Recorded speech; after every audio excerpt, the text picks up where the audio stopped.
I think with, like you said, under 5, I think it was 63 to 52, and we gave up one more 3 there late, hitting in the corner.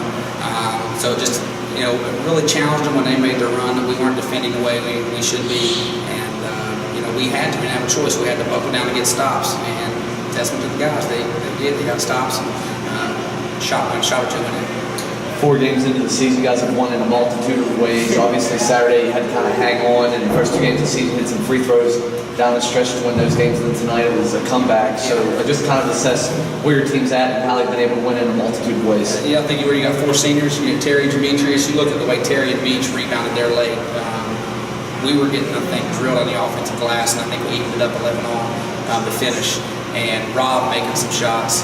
But then I think the seniors really stepped up. And you look at what you want in early tests, not necessarily you want those close games, but we want to find out where we are. And with this senior-laden team, we've been challenged. So it's good to get that under your belt and have those experiences. Take me through the last, 30-some seconds. Charleston, you guys tied the game first off, and Charleston gets the ball, you guys get a defensive stop, and then there's about 10 seconds left, and Rob keeps the ball in his hands. You elect not to call a timeout. Just kind of take me through that as a coach. We had told them that, we didn't know where we figured they were going to go with some ball screen action, and they were coming out of timeout with 30 seconds because they'd really got some shots out of that late in the game, and they did, and luckily we defended it well and forced Hughes to take a long contested jumper. And we told him, if we get a stop, we're not calling a timeout. The best opportunity gets in transition. Rob got the ball and looked at me, and I kind of looked like, brother, I'm not calling timeout. And that was when I thought we get our best opportunity. And the reason being, Charleston is an elite defensive team. So if we call timeout, let them set their defense, chances are we're not going to get a great look. We had the ball in Rob's hand, we could create his own shot. And I'll give Tino the Trapper credit. That was a tough shot by Rob. He couldn't do anything else but foul it. And you guys, obviously, Rob's your guy. How much do you trust him in that situation? It's growing. Late last year, he had to go through some growing pains, and his first time playing in a couple of years, so it took time for him. But now at this point, you got to let him go. You got to trust him. You got to let him sometimes make plays. And you got to live with a bad shot or 2.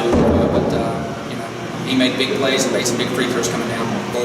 We're built on defense and rebounding, so our main focus was to get stops and get the rebounds and get out. Our offense is second to none in this conference. So we just wanted to get stops, and we knew the game would be in our hands at the end if we continued to grind in and get stops. Charleston, Rob, you just mentioned Charleston is one of those teams that tries to grind you out. You guys didn't seem to have any panic whenever they tried to slow it down a little bit on you there towards the end.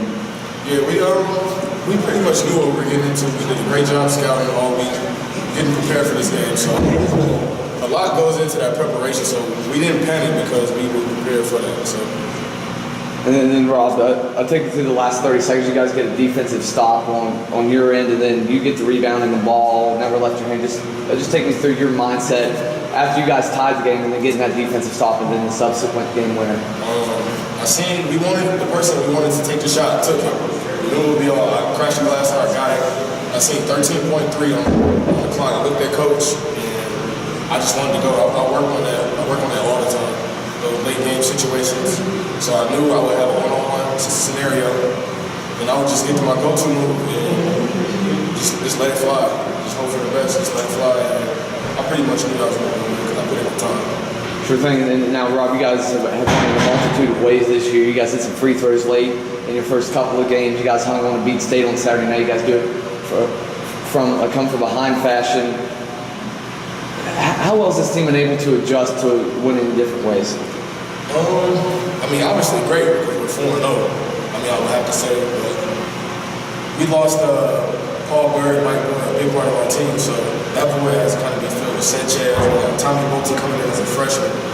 So, we're just learning experience still because it is a new year, and we have to grind as a kind of bond as a core and get that coming together. But we respond well under pressure because we got a lot of senior leadership. Me, Meeks, Terry, and Taylor. So we just dig in. The coaches always prepare. Coach McBride, Coach May. We just use all of these as learning experience. We want to be the best team we can by February. So we definitely learn from everything, and we'll listen to those mistakes as a season.